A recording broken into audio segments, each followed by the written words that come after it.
Alrighty, I'm going to go for it. So welcome everyone. My name is Lillian Worthley. This is the Sustainable Aviation Fuels. Can they meet 2050 climate goals? This is a webinar for policymakers and the public. So thank you all so much for joining. We had almost 400 registrants and we're seeing more folks entering this meeting right now. So it's very exciting. Thank you all for joining. This event is sponsored by the Sierra Club Massachusetts, the Institute for Policy Studies Program on Equality, Mass Power Forward, Massachusetts Climate Action Network, Stop Private Jet Expansion at Hanscom or Anywhere, and the Center for Biological Diversity. This meeting is being recorded, and if you don't want your face to be in that recording, just turn off your video. And I am going to just quickly pass it right over to Chuck Collins, who will introduce the evening. Chuck, the floor is yours. Thanks, Lillian. Thank you all for coming. My name is Chuck Collins. I'm a researcher at the Institute for Policy Studies. Thanks for spending an hour with us to talk about this important topic of sustainable aviation fuels, or what we call are there alternatives to kerosene-based jet fuels with their high emissions? Um, and the context is the US government and the aviation industry have set a very ambitious goals for decarbonizing the aviation sector.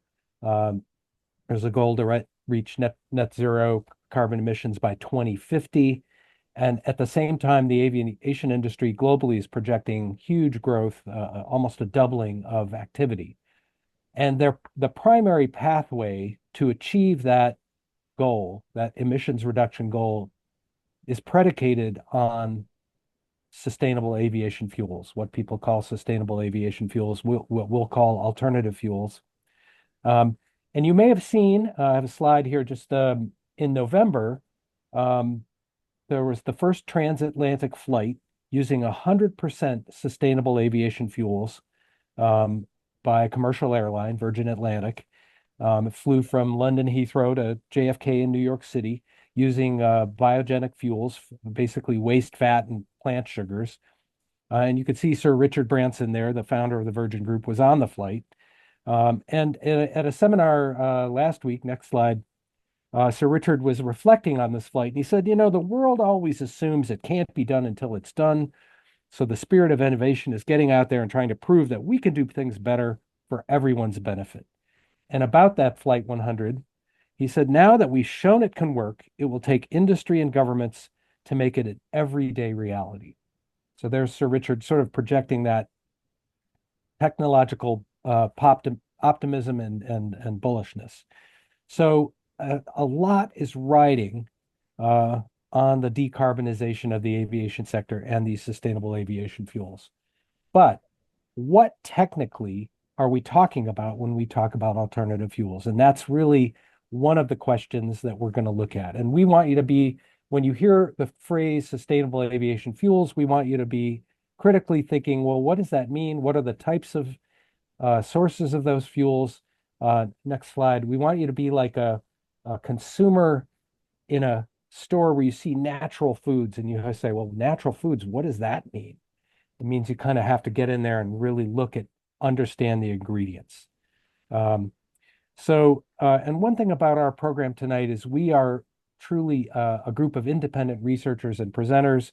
There's a lot of work that's funded by the aviation industry. There's a lot of spin about the possibilities here. We bring a bit of skepticism to this conversation because we are independent. We're not funded by the aviation industry or the ethanol industry for that matter. So that's the perspective that we're going to bring. And I want to open with just four questions that I think we're going to try to address. Think of this as kind of like a Passover Seder with its four questions. How is this night not like any other night? Well, the questions we want to wrestle with and have assembled some terrific speakers on is the first question is really, is it scientifically possible to create a sustainable alternative to kerosene-based jet fuels? And Neil Rasmussen is going to speak and give us kind of the lay of the land on the scientific options, the status of them, and where they are. The second important question is, if it is scientifically possible, what are the trade-offs involved? For instance, might the impact be on land or other decarbonization priorities.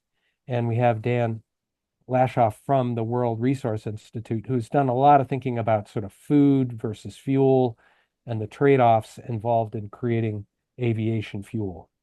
The third question is this realistically scalable? Can we, at the pace of climate change, uh, find alternative fuels to power aviation? And the final question is, what's it going to cost and who's going to pay? So those are the questions and the framing for this conversation. And I'll speak more at the end about sort of the policy trade-offs and choices. But let me bounce it back to Lillian and to introduce our other speakers. Wonderful. Thank you, Chuck. So first speaker of the evening is Neil Rasmussen. Neil is an MIT trained engineer with a 36-year career in power systems and energy efficiency. He's the founder and CTO of American Power Conversion Corporation and is a member of the governing board of MIT, where he serves on committees related to energy and climate. Neil, I'll pass it over to you. Well, thank you. There's many ways that we make greenhouse gases. And of the major ways, aviation is a key concern because it's the fastest growing sector with no clear reduction plan. And to put that in perspective, in Massachusetts, if all the communities and municipalities hit their climate goals for 2050, aviation will become the biggest source of greenhouse gases in Massachusetts before 2050. So let's review the different ways that we might be able to reduce the greenhouse gas emissions and the feasibility of those.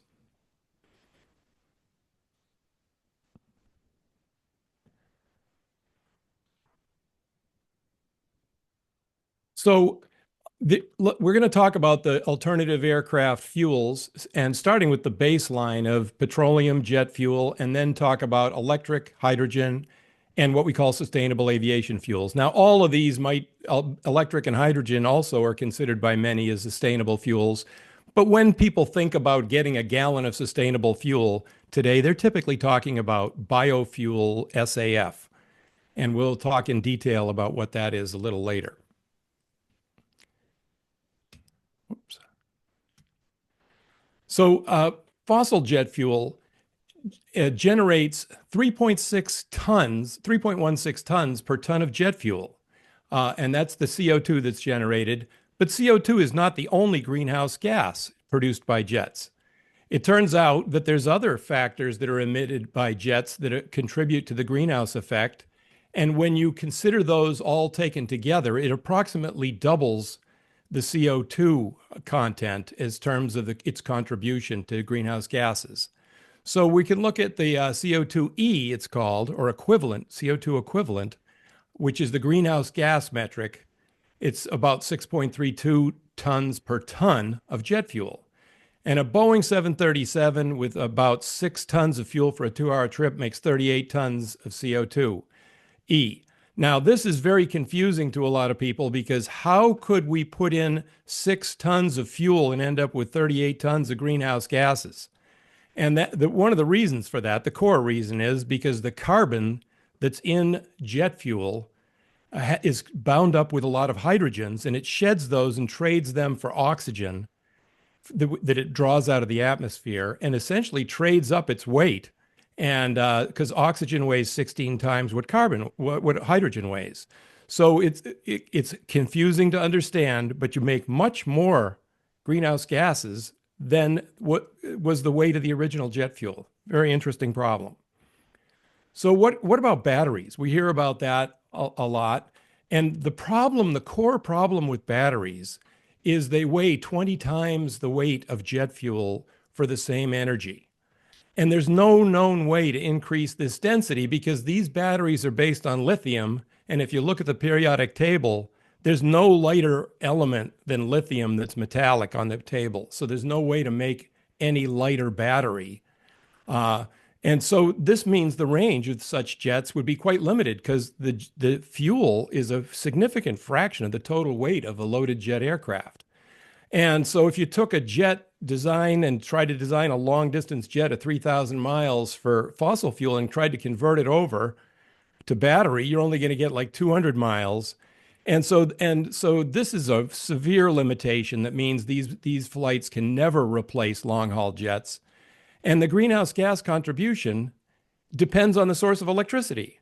And the problem with this is that any substitute propulsion system that depends on electricity is a new user of electricity, an incremental user, which basically causes the marginal generation of electricity is essentially going to be by natural gas for probably 50, almost 100 years.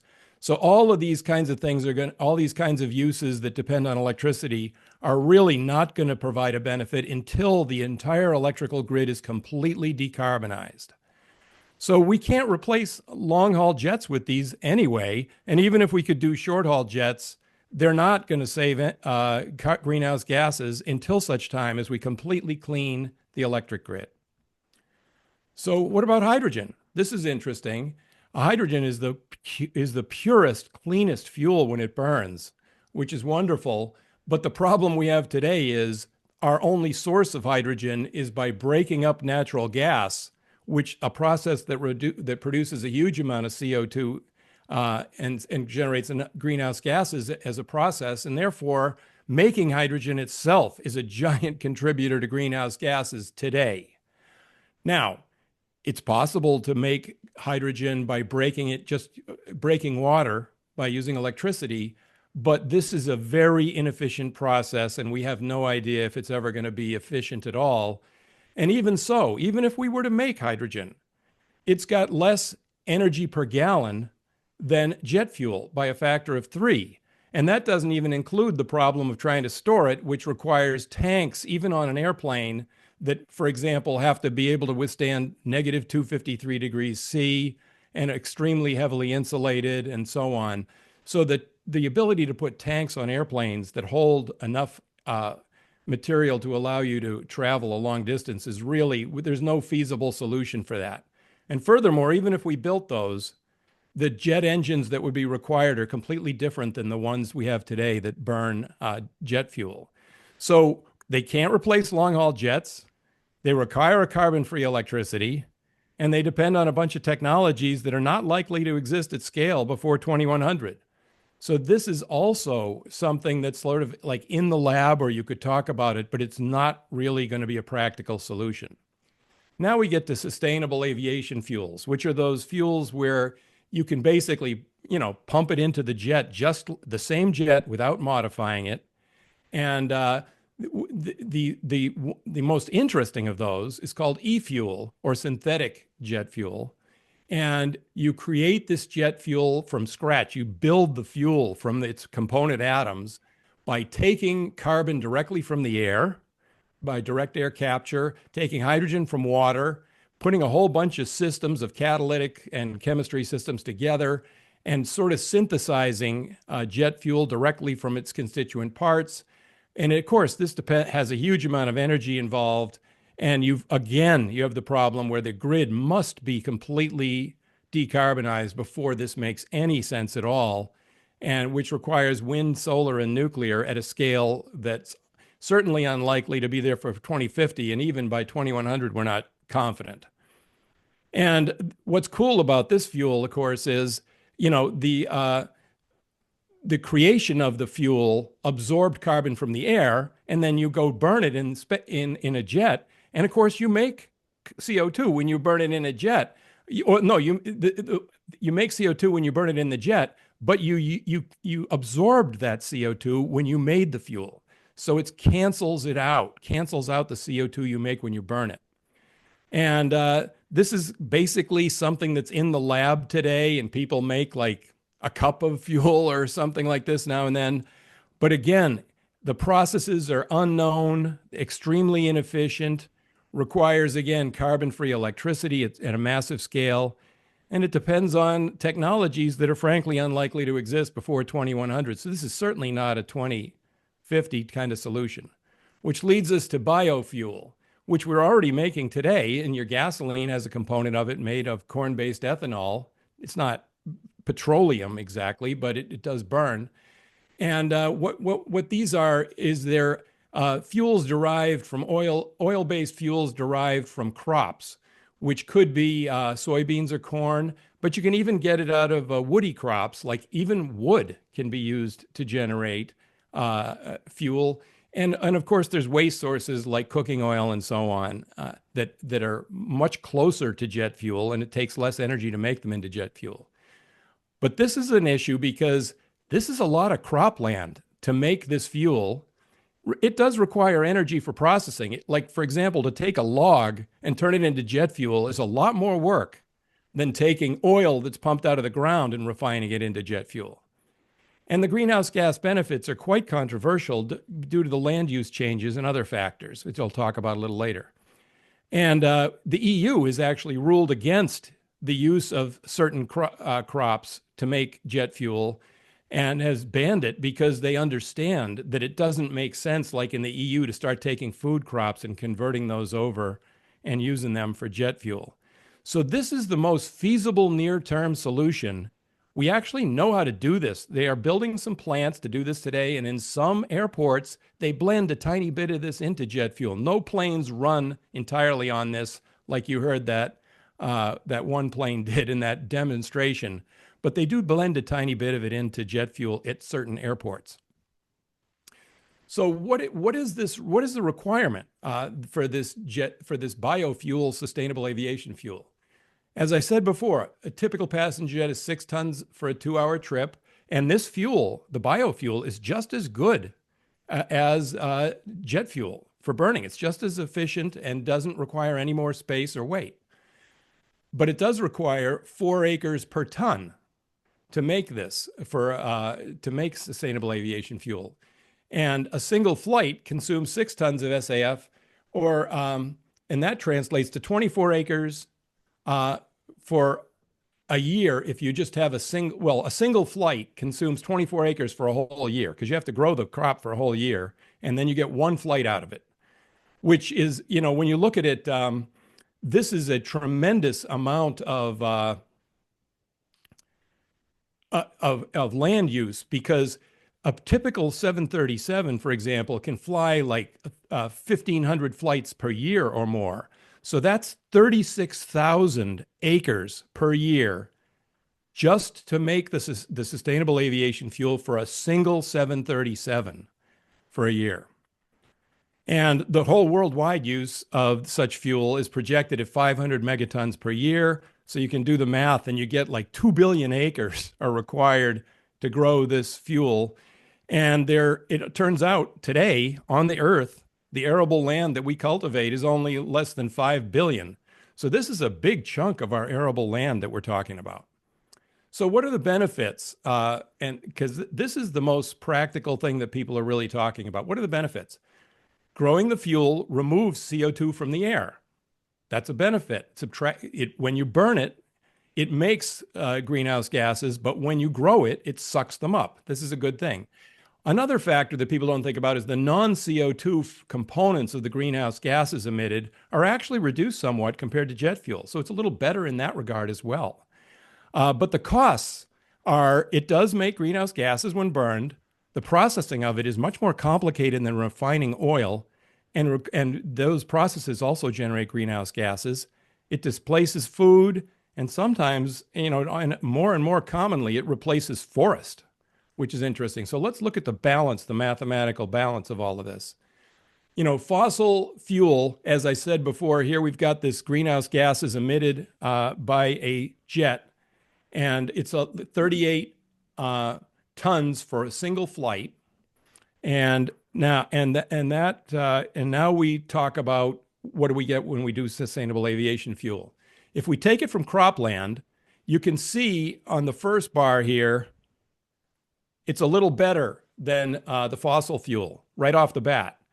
Then we take this green thing, which is how much we absorbed. This is the negative carbon generated during SAF, and is subtracted from the first bar. And then we have some extra conversion that generates CO2, and that adds back some CO2. And if you add those 3 bars together, you get this final bar. And this is, as you can see, is about 64% less than the original. So sustainable aviation fuel from cropland, it doesn't get you to net zero, but it can cut your emissions by like 64% or so, which is pretty interesting. It's like hard to believe we would build a whole giant industry for this just to get a little over a 50% savings, but still, this is something we might do, and it's handy. But this is not the whole story, because if we instead take virgin forest and use it to grow these crops, cut down the forest, we have a problem, because virgin forest absorbs the SAF for a single flight is absorbed at a rate of 48 tons of CO2e per year, which is the benefit of having the forest there is 48 tons.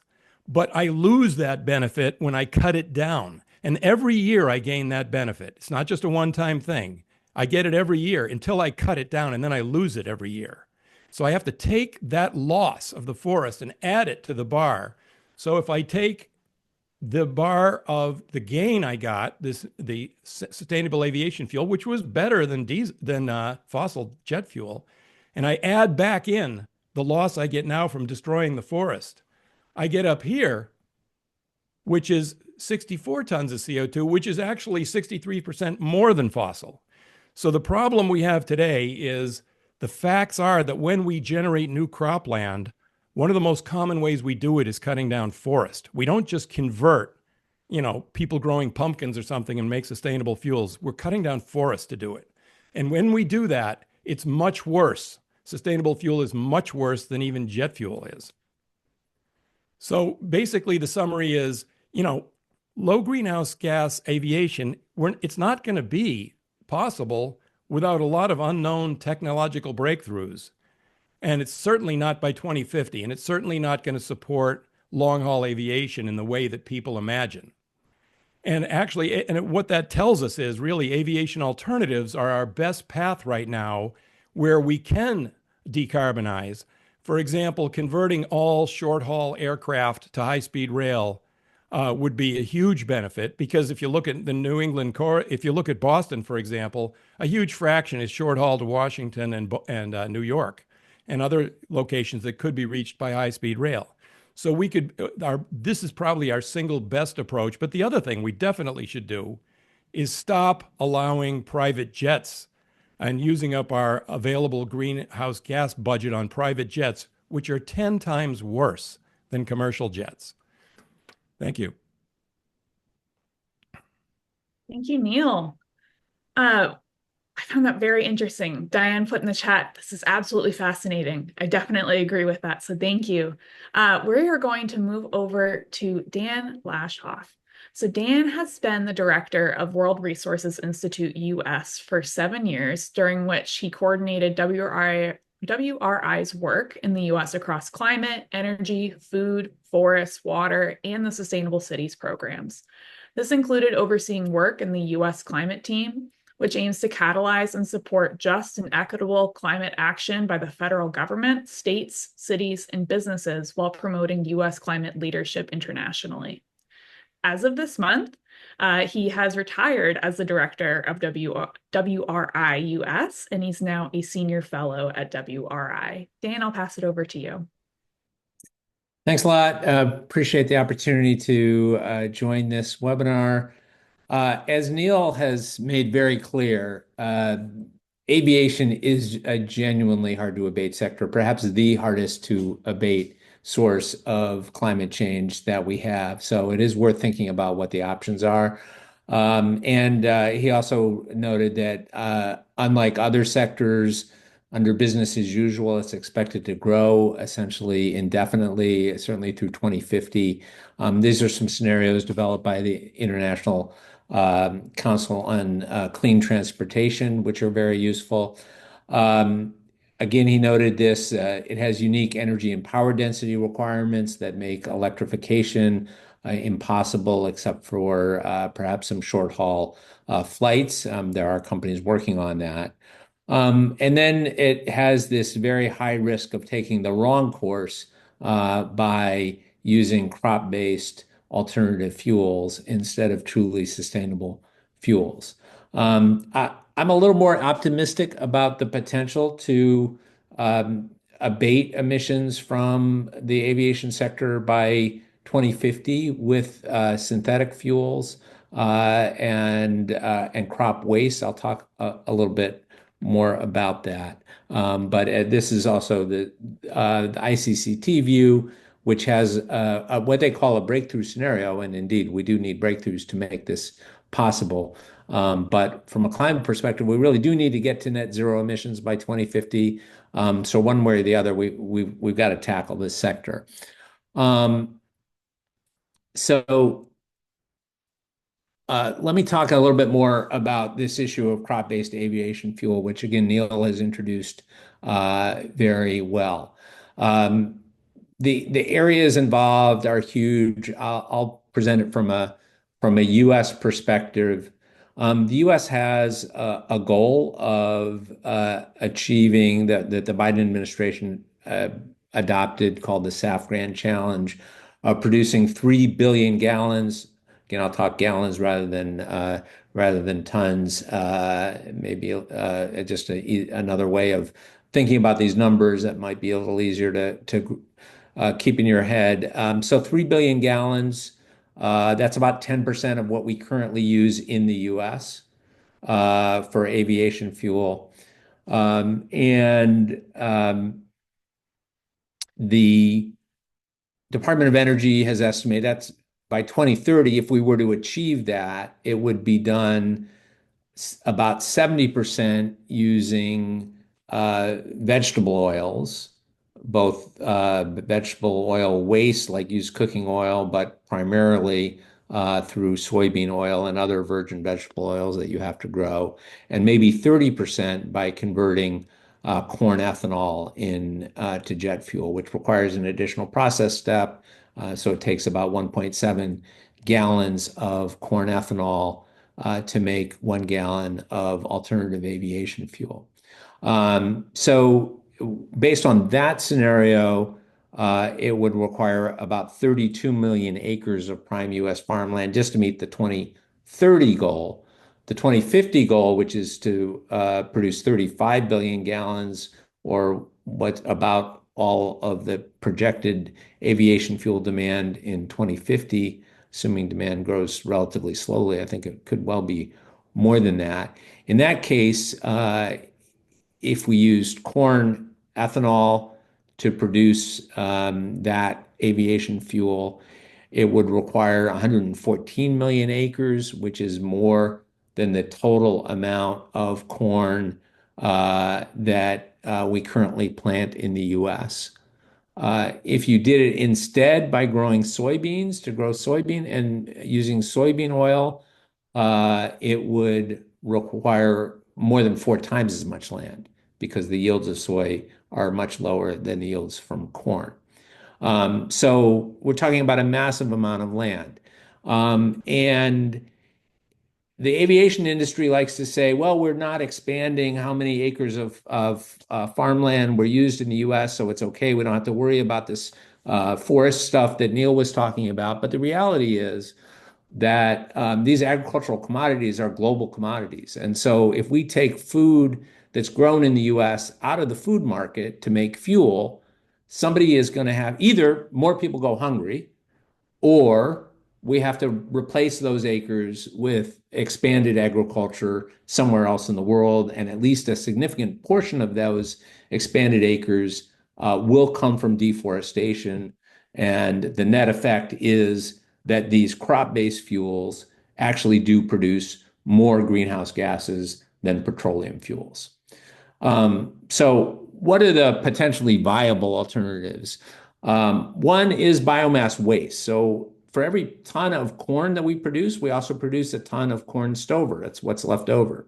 Most of that stays in the field right now and decays and releases its CO2 back into the atmosphere.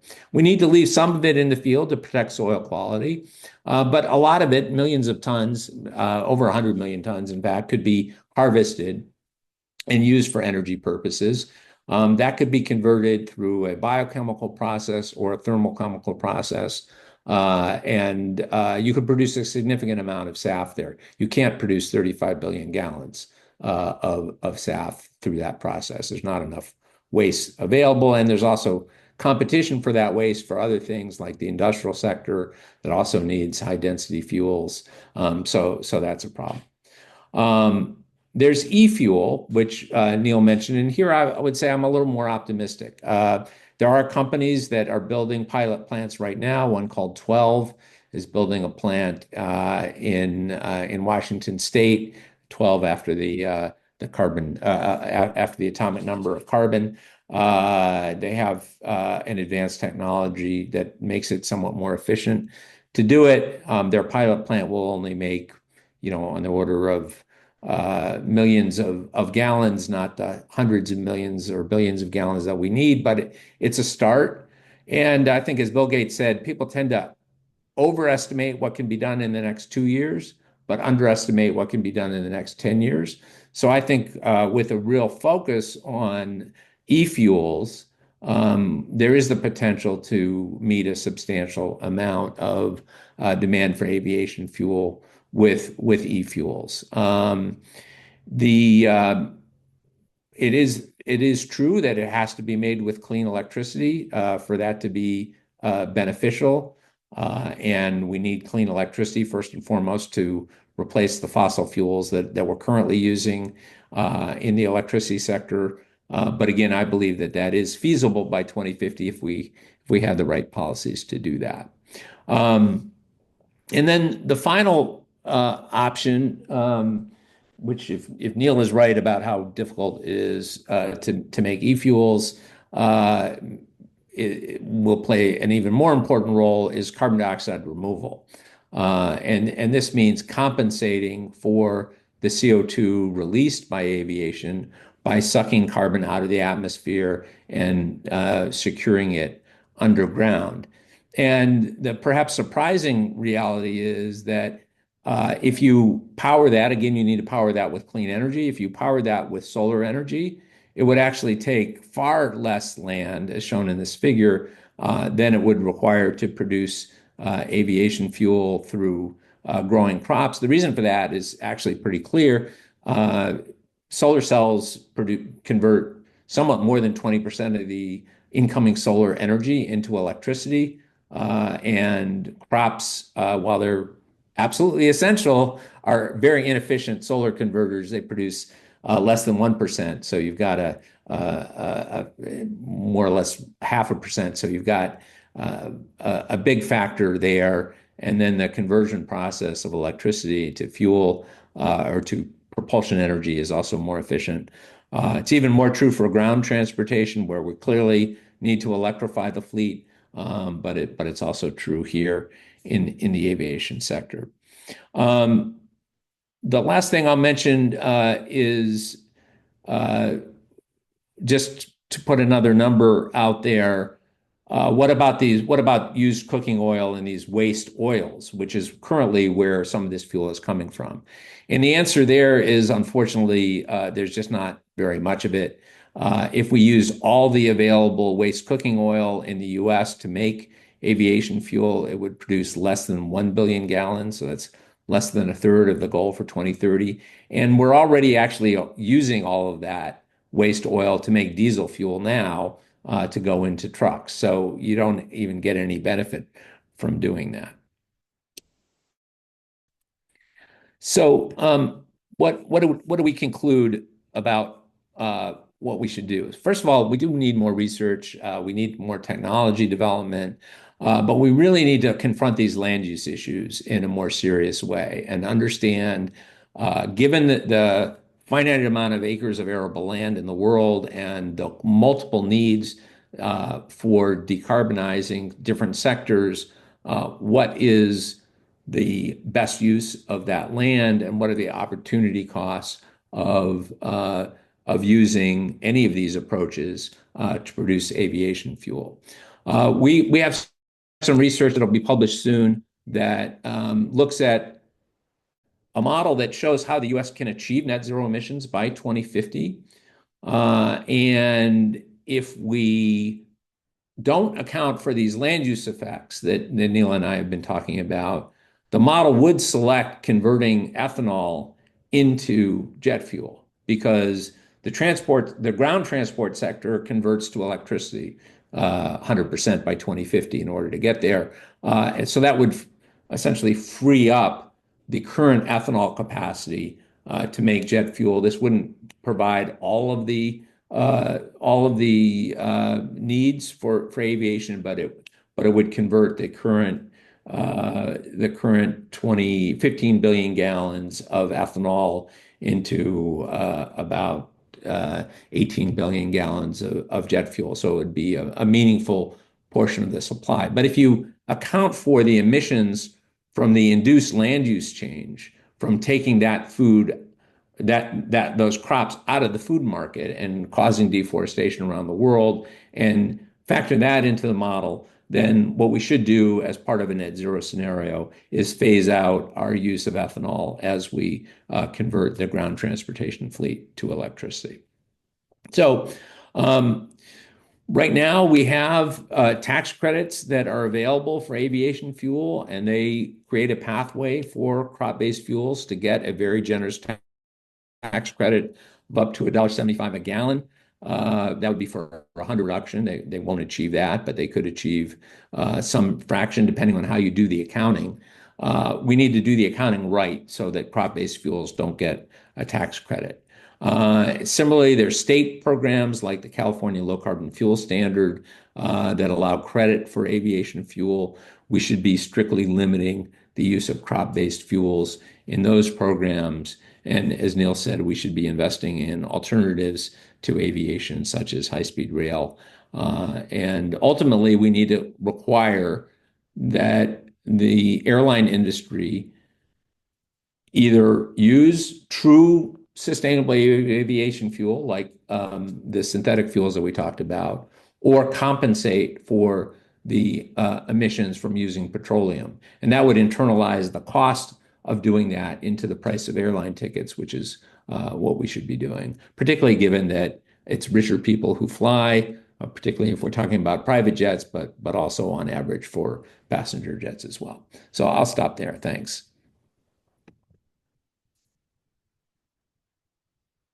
Thank you. Sorry, I have a little pop-up coming. All right. So thank you, Dan. That was really interesting. I'm going to re-invite Chuck Collins back up to the stage. So Chuck is the Director of Program on Inequality and the Common Good at the Institute for Policy Studies, DC. And he's the author of the report Alternative to Jet Fuels, Promising Solution or Industry Hype from May of 2024. Chuck, the stage is yours. Thanks, Lillian. That was terrific. Thank you, Lillian. Thank you, Neil and Dan. As Lillian said, I'm the co-author of a study, which we'll put the links in the follow-up materials and for those of you, that is kind of an effort to take some of the scientific information, some of these trade-off conversations, and put it out into a layperson's terms or a policymaker's terms. And Lillian, if we could put the slides up, let's go back to the 4 questions, the next slide. So I think the first question is, is this scientifically possible? And you could hear in the conversation with Neil and Dan sort of that exploration of what's the most feasible. And I think Dan's conclusion, Neil's conclusion, that the most feasible is sort of based in land-based biogenic fuels.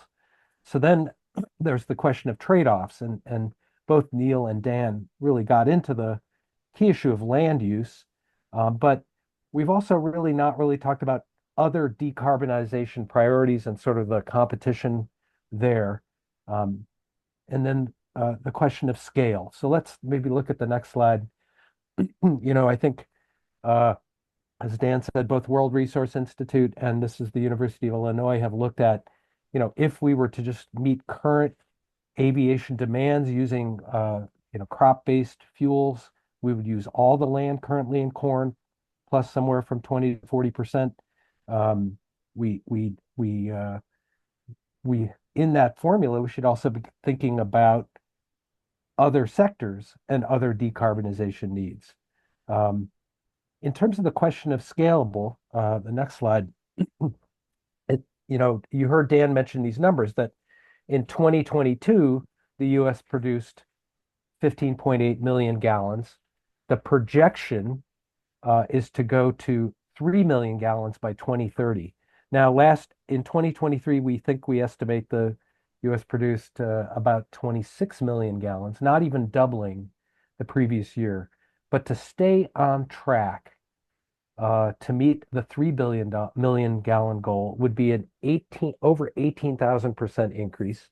And to meet the 2050 goal of 35 million gallons of SAFs would be an extraordinary percent increase in current capacity. You could kind of anticipate that that's a stretch. Again, the next slide is also looking at the industry's projections itself. And just to be clear, the industry since 2007 has been setting benchmarks for transitioning to sustainable aviation fuel, but continually miss those benchmarks. So you can see in 2007, the goal was 10% by 2017, didn't even come close. And you can kind of see a kind of track record of just missing these targets. So this raises that question of, can we scale, even if these are viable alternatives, can they be scaled in any kind of way at the pace of climate change? Next slide is I just want to say that some of these questions are technical and scientific, but the real important questions are really policy or political questions. I think there's a kernel and some possibilities in terms of creating sustainable alternatives. But the real questions are not about the science or the technology and more about the trade-offs. So we are having this conversation about aviation in a vacuum, but we should really also be thinking about, well, food trade-offs, and not just from a US point of view, but a global food point of view. And as Neil says, there's other carbon sinks. If you're cutting down forests to create jet fuel, that's going to have other harms and offsetting harms. And I think it's a interesting question. When the aviation industry confronts the issue of the scaling up, their answer is, well, we just need more money. We need more. And when they say more money, I think they're talking about our money, not their money, not the aviation industry so much as taxpayers and consumers. So again, as consumers and as taxpayers, is this the priority for decarbonization? Is putting billions and billions of dollars of subsidies into developing these alternative fuel possibilities and bringing them anywhere near scale?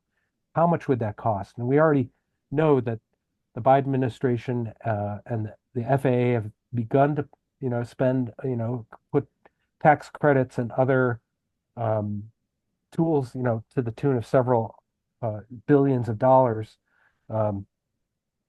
Here's a thought experiment to the next slide.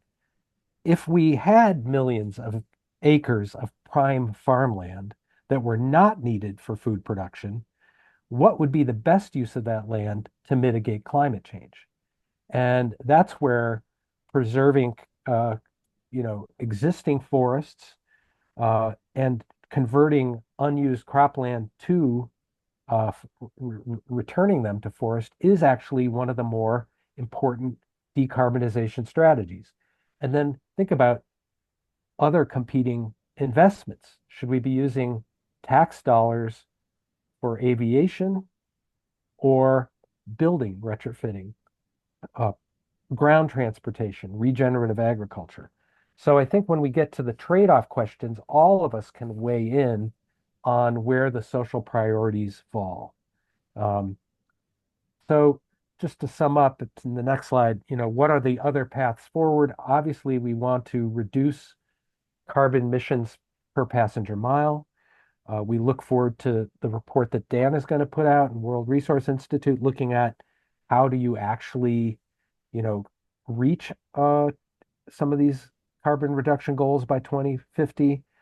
But in the meantime, I think we want to make sure that aviation pays its real costs of transportation, including greenhouse gas emissions and airspace. And at this point, they're not coming close. So one, as Dan said, we need to internalize the real costs of aviation travel so that when you go to buy a plane ticket, you're looking at the real ecological and financial costs of flying on a plane.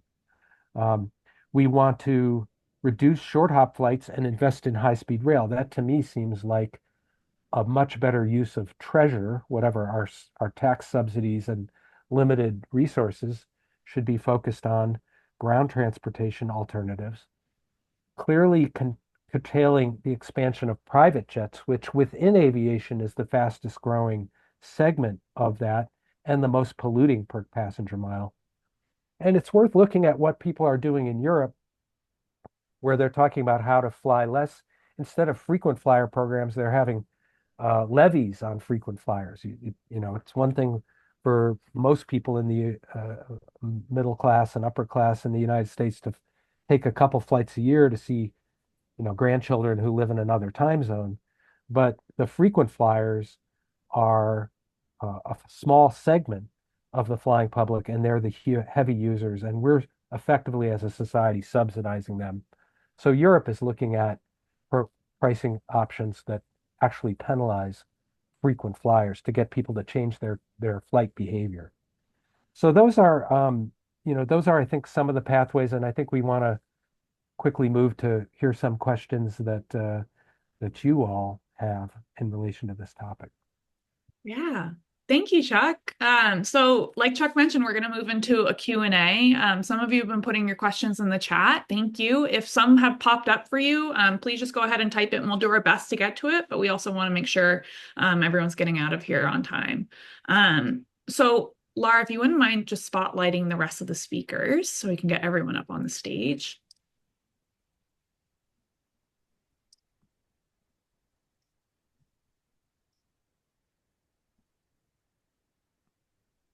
Oh, awesome. So the first question I have for each of you is just that was a lot of numbers, a lot of information, and I'm still definitely digesting some of this myself and most of it myself. So what is one thing that you'd like to emphasize for the audience tonight? Something you'd really want them to leave? If they had to leave with one thing, what would that be? And I'll go in the order that we had folks speak. So I'll go with Neil first. What's that one thing? I would say it's a mistake to accept that aviation is going to grow without limit over the next 100 years, as all these forecasts say, because it really is impractical to cut the greenhouse gases as much as we had hoped.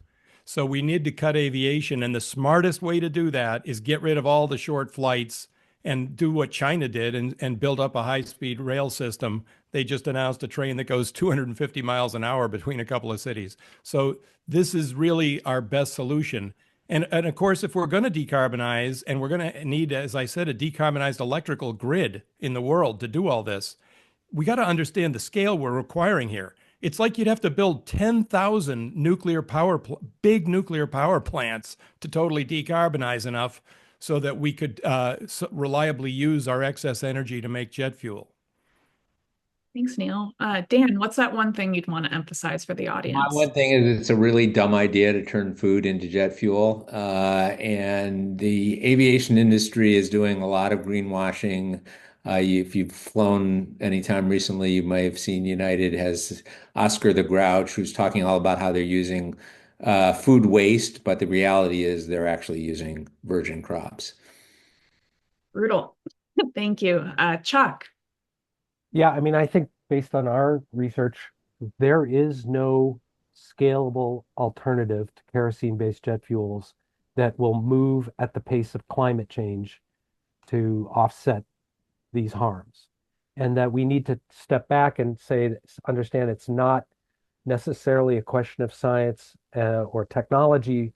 That's important to keep working on that, but the trade-offs, the competing costs. We don't really have a concept of a carbon budget in the US where you use a limited amount, sorry for the confetti there, where you use, we're going to do this much for aviation and this much for ground transportation and this much for food.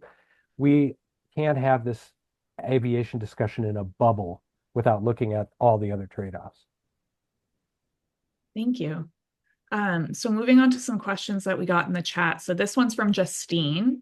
So regarding agricultural impacts that Dan mentioned, will this mean that we would be depleting/killing our soil at a faster rate too? Well, I think, the U.S. Corn Belt is probably going to stay a Corn Belt. And the question is, are we going to use that to feed the world, or are we going to use it to feed our planes?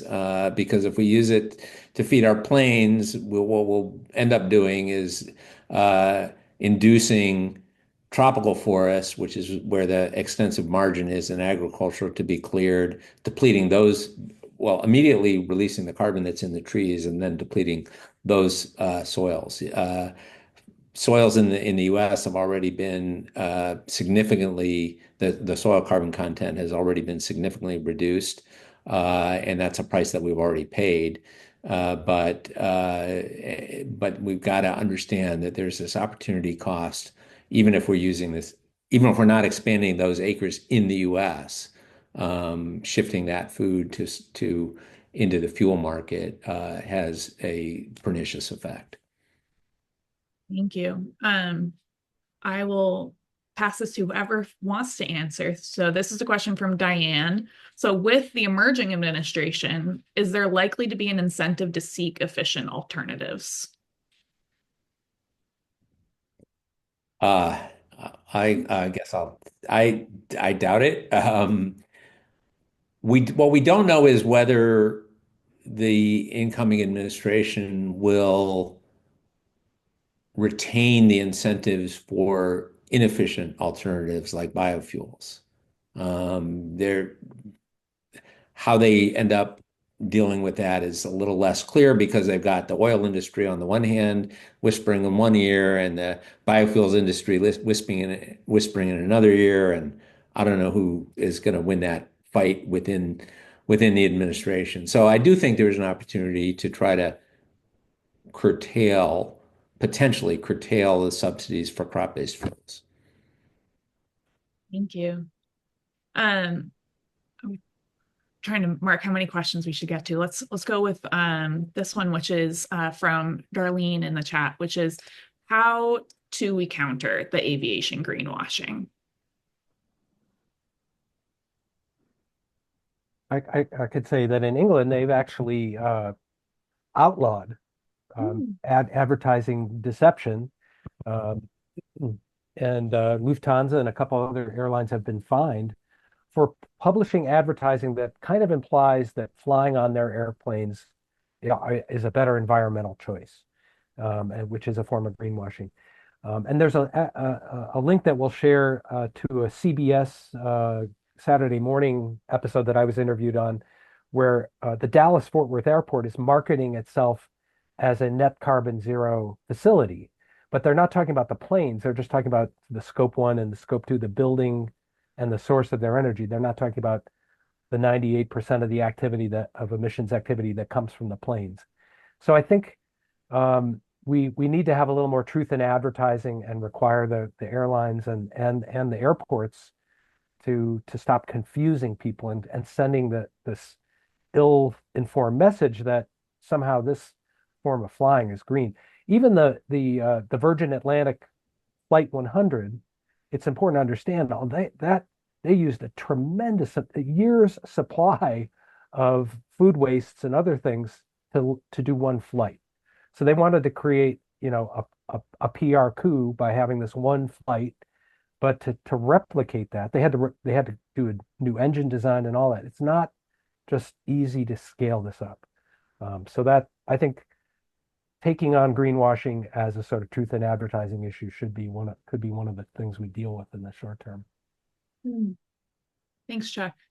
Noting that we have 1 minute left, just any final thoughts from any of you?